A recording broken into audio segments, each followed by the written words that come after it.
Hello friends, welcome back to my channel. இன்றைக்கி இந்த வீடியோவில் என்ன பார்க்க போகிறோம் பார்த்தோம்னா, HTMLலாம் என்னன்னு சொல்லிட்டு தான் இந்த வீடியோவில் நம்ம பார்க்க போகிறோம். இந்த வீடியோ யாருக்காக பார்த்தோம்னா, முழுக்க முழுக்க பிகினர்ஸ், ஃபஸ்ட் டைம் பார்க்குறவங்க சேனலை சப்ஸ்கிரைப் பண்ணிவிட்டு பாருங்கள்.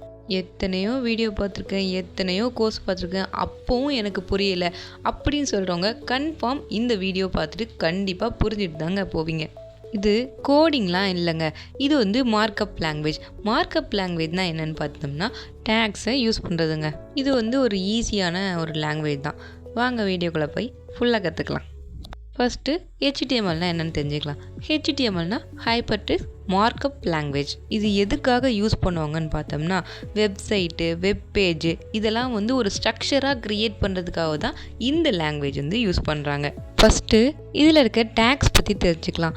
டேக்ஸ்லாம் வந்து ஃபஸ்ட்டு ஓப்பன் ப்ராக்கெட் போட்டு போட்டிருக்காங்களா, அது வந்து ஹைப்பர் லிங்க். அதாவது லிங்க் நம்ம சென்ட் பண்ண போகிறோன்னா இந்த டேக் யூஸ் பண்ணுவோம். நெக்ஸ்ட்டு பிஆர்னால் பிரேக் ரோஸை வந்து பிரேக் பண்ணுறதுக்காக இந்த டேக் யூஸ் பண்ணோம். அதுக்கப்புறம் பி ஃபார் போல்டு, லெட்டர்ஸை போல்ட் பண்ணுறதுக்காக இதை யூஸ் பண்ணுறோம். அடுத்து ஐஎம்ஜி எதுக்காகனா, நம்ம க்ரியேட் பண்ண போகிற வெப் பேஜில் ஒரு இமேஜ் செட் பண்ணோன்னா இந்த ஐஎம்ஜி டேக் யூஸ் பண்ணுவோம். அடுத்து பி ஃபார் பேராகிராஃப், நம்ம வந்து பேராகிராஃபாக டைப் பண்ண போகிறோன்னா இந்த டேக் வந்து யூஸ் பண்ணுவோம். அடுத்து யூஎல் மீன்ஸ் அன்ஆர்டர் லிஸ்ட்னால் என்னென்னா வந்து இப்போ நம்ம டைப் பண்ணுறோம், பாயிண்டில் வரும்ல, அதுதான் அன்ஆர்டர் லிஸ்ட்டு. எல்ஐனா லிஸ்ட் 1 2 3 அது மாதிரி லிஸ்ட் ஆர்டரில் வரும். ஓஎல்னா ஆர்டர்டு லிஸ்ட்டு. அடுத்து ஐ ஃபார் இட்டாலிக், அந்த ஃபாண்ட்டோட ஸ்டைல் வந்து இட்டாலிக்கில் வரும், அதுதான் ஐ. அடுத்து டிஐனா மேக் செக்ஷன், ஒரு செக்ஷனாக வந்து பிரிஞ்சு வரும். அடுத்து take H1 to take H6, அதாவது H1, H2, H3, H4, H5, H6 இந்த லைனில் அப்படி வரும். அது எதுக்குன்னா ஃபாண்ட் சைஸ் வந்து பிக், ஸ்மால் அது மாதிரி அந்த சைஸில் இருக்கிறதுக்கு. தென் நெக்ஸ்ட்டு ஃபார்ம் எதுக்காக பார்த்தோம்னா, ஒரு ஃபார்ம் மாதிரி வந்து இந்த வெப் பேஜ்லாம் க்ரியேட் பண்ணுறதுக்கு யூஸ் பண்ணுறது தான் இந்த ஃபார்ம் டேக். இதான் வந்து HTMLல இருக்க ஒரு காமனான டேக்ஸ். ஓகேவா? நெக்ஸ்ட்டு பாருங்கள், இதான் ஒரு பேசிக்கான ஸ்ட்ரக்சர். ஃபஸ்ட்டு டாக் டைப் இருக்கா, அது வந்து நம்மளுடைய பிசிக்கு வந்து இது வந்து ஒரு HTML ஃபைல் அப்படின்னு சொல்கிறதுக்காக அது மென்ஷன் பண்ணுறாங்க. நெக்ஸ்ட்டு HTML எப்போ போகிற மாதிரி போட்டு, அப்புறம் ஹெட்டுக்குள்ளே தான் வந்து கீழே வந்து டைட்டில் வரும். டைட்டில்னால் அந்த பேஜோட டைட்டிலில் வந்து நீங்கள் என்ன டைட்டில் கொடுக்குறீங்களோ அது வந்துடும். ஃபார் எக்ஸாம்பிள் டைட்டில் வந்து UMSID அப்படி கொடுத்தீங்கன்னா அந்த டைட்டில் வந்து UMSIDன்னு வந்துடும். நெக்ஸ்ட்டு பார்த்தோம்னா பாடினா அந்த நம்ம க்ரியேட் பண்ணுற பேஜ் இருக்குல்ல, அதுக்குள்ளே என்ன கண்டென்ட்லாம் வேணும்னு சொல்லிட்டு ஃபஸ்ட்டு வந்து H1 டேக் ஹலோன்னு சொல்லிட்டு கொடுத்துருக்கேன். அந்த ஹலோன்னு கொடுக்கறது வந்து அந்த நம்ம வந்து அவுட்புட்டில் வந்து ஹலோன்னு நமக்கு மென்ஷன் ஆகும். அடுத்தும் பாடி தான் இருக்குது, லாஸ்ட் மட்டும் ஒரு ஸ்லாஷ் இருக்குல்ல, அப்படி ஸ்லாஷ் வந்தால் அது வந்து க்ளோசிங் டேக்னு சொல்லுவாங்க. நீங்கள் வந்து HTML கம்பைலரில் போய் சர்ச் பண்ணிங்கனாலே அது மாதிரி நீங்கள் ஓப்பன் டேக் பண்ணி க்ளோஸ் பண்ணச்சில் க்ளோசிங் டேக்கும் ஆட்டோமேட்டிக்காக வரும். கடைசியில் வந்து க்ளோசிங் டேக் HTML இப்படி போட்டு அவுட்புட் போட்டிங்கன்னா உங்களுக்கு கன்ஃபார்ம் அவுட்புட் வந்துடும். இதுதான் பேசிக் HTML ஸ்ட்ரக்சர் எப்படி இருக்குன்னு பார்த்தோம்னா, HTML இருக்கும், ஹெட் இருக்கும், பாடி இருக்கும், க்ளோசிங் டேக் இருக்கும். இது மாதிரி இருந்தால் அது வந்து ஒரு பேசிக் ஸ்ட்ரக்சர் HTML. நெக்ஸ்ட்டு நம்ம ஆல்ரெடி பார்த்த டேக்ஸ் தான். நம்ம ஃபஸ்ட்டு பார்த்தோம்ல H1 equal to big heading. அதாவது இப்போ அவுட்புட்டில் பாருங்கள், இந்த பக்கம் காட்டியிருக்கல ஹெட்டிங் எப்படி இருக்குது, பிக்காக இருக்குது. அடுத்து டேக் H3 டேக் யூஸ் பண்ணச்சில் அந்த ஹெட்டிங் வந்து ஸ்மாலாக இருக்குது. இதுதான் வந்து different between H1 and H3 tags. அடுத்து பி ஃபார் என்ன சொன்னேன்னா, ஏற்கனவே பேராகிராஃப் சொன்னேன். நீங்கள் எவ்வளோ பெரிய பேராகிராஃப் இதுக்குள்ளே அடித்தாலும் இந்த மாதிரி நார்மலாக பேராகிராஃப் டெக்ஸ்ட்னு சொல்லிட்டு அவுட்புட்டில் காட்டல அது மாதிரி காட்டும். அடுத்து பி ஃபார் போல்டு, அந்த அவுட்புட்டில் பாருங்கள் போல்டு, அந்த லெட்டரே போல்டாக அப்படி டார்க்காக வந்திருக்கா, அதுதான் போல்டு. நெக்ஸ்ட் என்னது ஐ எதுக்காக யூஸ் பண்ணியிருக்கோம், இட்டாலிக், அந்த லெட்டர் வந்து இட்டாலிக்கில் வரதுக்காக யூஸ் பண்ணியிருக்கோம். நெக்ஸ்ட்டு பிஆர் எதுக்கு சொன்னோம், அந்த லைனை வந்து பிரேக் பண்ணுறதுக்காக. இப்போது நம்ம அடிக்கிற கோடு வந்து ஸ்ட்ரெயிட்டாக வராமல் இப்போ லைன் 1 நெக்ஸ்ட் லைன் 2 வந்துருக்குல்ல, அதுக்காக தான் அந்த பிஆர் டேக் யூஸ் பண்ணுறோம். நான் சொல்கிற டேக்ஸ்லாம் இமிடியேட்டாக நீங்கள் ட்ரை பண்ணி பாருங்கள். ட்ரை பண்ணிவிட்டு ஏதாச்சும் டவுட் இருந்தால் கமெண்ட்டில் சொல்லுங்கள். நெக்ஸ்ட் லிஸ்ட்டில் வந்து நான் ஆல்ரெடி சொன்ன மாதிரி ஓஎல் வந்து இருக்கா, அதான் ஆர்டர் லிஸ்ட். அந்த ஆர்டர் வந்து எப்படி வரணும்னு சொல்கிறதுக்காக இப்போ வந்து எல்ஐ லிஸ்ட் எப்படின்னா ஃபஸ்ட் வந்து நம்ம HTML கொடுத்துருக்கேன், செகண்ட் லிஸ்ட்டுன்னு ஓப்பன் ப்ராக்கெட் போட்டு CSS, அப்புறம் க்ளோஸ் ப்ராக்கெட் போட்டு லிஸ்ட்டுன்னு கொடுத்துருக்கேன். அதேமாதிரி ஜாவா. இப்போது அவுட்புட்டில் எனக்கு எப்படி கிடச்சிருக்கு, எல்ஐ யூஸ் பண்ணச்சில்ல எனக்கு 1 2 3 கிடச்சிருக்கு. அதுவே நான் UL யூஸ் பண்ணால், அதாவது அன்ஆர்டர் லிஸ்ட் யூஸ் பண்ணால் எனக்கு வந்து பாயிண்டில் கிடந்திருக்கு. இதுதான் different between OL and UL. Next link and image. Link எப்படி வந்து நம்ம ஆட் பண்ணுறது, இமேஜ் எப்படி ஆட் பண்ணுன்னு பார்த்தோம்னா ஃபஸ்ட்டு HERF, அதாவது இந்த லிங்க்கை வந்து கிளிக் பண்ண சொல்கிறது தான் HERF வந்து யூஸ் பண்ணுறோம். அதாவது டபுள் கொட்டேஷன் போட்டு google.com போட்டிருக்கோம்ல, அந்த இடத்துல உங்களுடைய லிங்க் ஏதாச்சும் கூகுள் லிங்க்கோ யூடியூப் லிங்க்கோ அதில் வந்து நீங்கள் வந்து பேஸ்ட் பண்ணிடுங்க.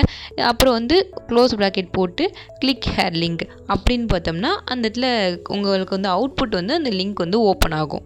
நெக்ஸ்ட்டு இமேஜ் எப்படி ஆட் பண்ணலாம் பார்த்தா, நான் ஏற்கனவே சொன்ன மாதிரி ஓப்பன் டேக் பண்ணி இமேஜ் சொல்லிட்டு இதில் வந்து க்ளோசிங் டேக் போடக்கூடாது, இமேஜ் மட்டும் போட்டு அப்புறம் எஸ்ஆர்சினா வந்து என்ன, இது வந்து ஒரு அந்த இமேஜ் ஃபைலை வந்து கிளிக் பண்ணு அப்படி சொல்கிறதுக்காக.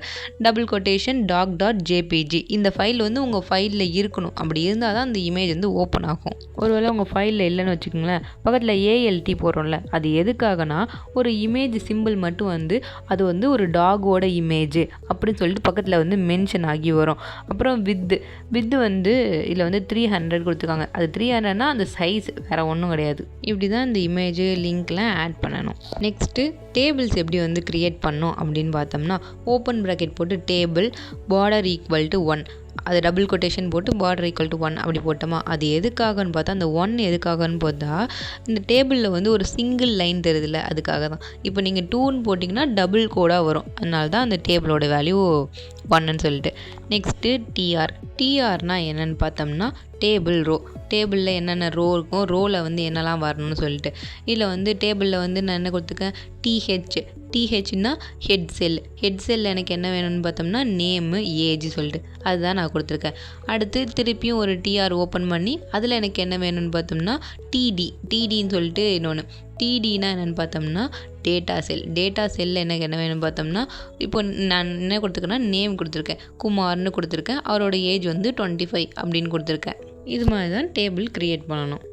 நெக்ஸ்ட்டு ஒரு ஃபார்ம் வந்து எப்படி க்ரியேட் பண்ண சொல்லிட்டு இந்த மாதிரி நம்ம ஒரு ஃபார்ம் அவுட்புட்டில் காமிச்சிருக்கேன். இது மாதிரி ஃபார்ம் எப்படி க்ரியேட் பண்ணணும்னா ஃபஸ்ட்டு ஃபார்ம்னே நம்ம கொடுத்துட்டு ஓப்பன் டேக் பண்ணிவிட்டு அதில் இன்புட்டில் வந்து நான் என்ன டெக்ஸ்ட் வந்து மென்ஷன் பண்ண போடணும். இப்போ type equal to text place holder name, இந்த நேம்னு வந்திருக்கா, அது வந்து மேலே வந்திருக்குல்ல, அதுதான் அந்த டெக்ஸ்ட்டுன்னு வந்திருக்கிறது வந்து ஒரு பாக்ஸாக வந்து க்ரியேட் ஆயிரும். திருப்பி இன்புட்டில் வந்து நான் என்ன கொடுத்துருக்கேன்னா இமெயில் பிளேஸ் ஹோல்டு இமெயில் சொல்லிட்டு.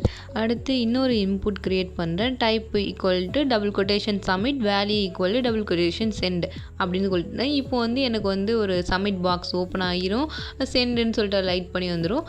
இதான் வந்து ஒரு ஃபார்ம் க்ரியேட் பண்ணேன். இதே இன்புட் எதுக்கெலாம் பார்த்தோம்னா டெக்ஸ்ட்டு, இமெயில், பாஸ்வேர்டு, இது எல்லாத்துக்குமே காமனானது. நெக்ஸ்ட்டு டிஐவி வந்து ஸ்பேன். அது எதுக்கு அப்படின்னா ஒரு குரூப்பாக க்ரியேட் பண்ண, ஸ்பேனும் அது மாதிரி ஒரு குரூப்பாக க்ரியேட் பண்ணால் அதுக்கு ஸ்பேன் லாஸ்ட்டாக பார்க்கலாம். இது வந்து டிஐவின்னு ஓப்பன் பண்ணி அதுக்கப்புறம் வந்து H1 டேக் H2 டேக் நம்ம யூஸ் பண்ணியிருக்கோம். அடுத்து வந்து பி ஃபார் பேராகிராஃபாக குரூப் பண்ணியிருக்கோம். இது மாதிரி நமக்கு வந்து ஒரு அவுட்புட் கிடச்சிரும். நெக்ஸ்ட்டு ஸ்பேன் வந்து நம்ம எப்போவுமே நார்மலாக பண்ணுற மாதிரி இப்போ பேராகிராஃபுக்கு வந்து நம்ம ஓப்பன் பண்ணுவோமா, ஓப்பன் டேக் பண்ணி மை நேம் மிஸ் வந்துட்டு போட்டுட்டு நெக்ஸ்ட்டு இப்போ வந்து ஸ்பேன் யூஸ் பண்ணுறோம். நெக்ஸ்ட்டு ஸ்பேனுக்கு வந்து இப்போ நார்மலாக வந்து நம்ம ஓப்பன் ப்ராக்கெட் போட்டு பேராகிராஃப் சொல்லிட்டு மை நேம் இஸ் ஒன் போட்டிருக்கேனா. அடுத்து வந்து ஸ்பேன் ஒன்று க்ரியேட் பண்ணிவிட்டு அதில் வந்து ஸ்டைல் ஈக்குவல் டு எனக்கு என்ன கலரில் வேணும்னு பார்த்தா கலர் வந்து ஆரஞ்சு கலரில் வேணும். அப்புறம் வந்து க்ளோஸ் டேக் வந்து மூடிட்டு அதில் வந்து அது எதில் வந்து அப்ளை ஆகணும்னு பார்த்தா குமார் அந்த நேமுக்கு வந்து அப்ளை ஆகணும். அதனால தான் வந்து குமார்னு சொல்லிட்டு எழுதியிருக்கேன். இப்படி தான் இருக்கும் ஒரு ஃபைனலான அவுட்புட். Next semantic take. அதாவது ஹெட்டர்னால் என்னென்னு பார்த்தோம்னா இந்த அவுட்புட்டில் காட்டியிருக்கப்பாங்க. ஹெட்டர்னால் மேலே இருக்கிறது. நேவினா ஹெட்டருக்கு வந்து நடுவில் இருக்கிறது தான் வந்து நேவி. அடுத்து செக்ஷன்னா என்னன்னா அந்த மெயின் கண்டென்ட் வந்து உள்ளே ரைட் பண்ணோம்ல, அதாவது பாடி சொல்லிட்டு நம்ம வந்து ஆல்ரெடி பார்த்தோம்ல, அது மாதிரி உள்ளே ரைட் பண்ணது தான் வந்து செக்ஷன். நெக்ஸ்ட் லாஸ்ட் என்னன்னா ஃபூடர்னா கடைசியாக எழுதுறது தான் ஃபூடர். அதாவது ஹெட்டரில் நம்ம என்னெல்லாம் கொடுப்போம் பார்த்தா டு பார்ட் ஆஃப் லோகோ டைட்டில் கொடுப்போம். நேவியில் வந்து மெனு லிஸ்ட்லாம் கொடுப்போம். அதுக்கப்புறம் ஃபூடரில் வந்து பாட்டம் பார்ட் இந்த காப்பிரைட் கண்டென்ட் அம்மாலாம் கொடுப்பாங்கள்ல, அதுதான் ஃபூடர். அவ்வளோதான். இப்போ வந்து நீங்கள் வந்து HTML வந்து பேசிக் ஃபுல்லாக நீங்கள் வந்து கற்றுக்கிட்டீங்க. இதை வந்து நீங்கள் வந்து இம்ப்ளிமெண்ட் பண்ணி பாருங்கள். இம்ப்ளிமெண்ட் பண்ணி பார்த்தா தான் என்ன மிஸ்டேக் வருது, எப்படி வருதுன்னு சொல்லிட்டு நமக்கு வந்து புரியும். ஏதாச்சும் டவுட் இருந்தால் கண்டிப்பாக கமெண்டில் கேளுங்க. கண்டிப்பாக நான் உங்களுக்கு ஒரு ரிப்ளை பண்ணுறேன். தேங்க்யூ ஃபார் வாட்சிங். நெக்ஸ்ட் உங்களுக்கு CSS வீடியோ என்ன கமெண்டில் CSS சொல்லுங்கள்.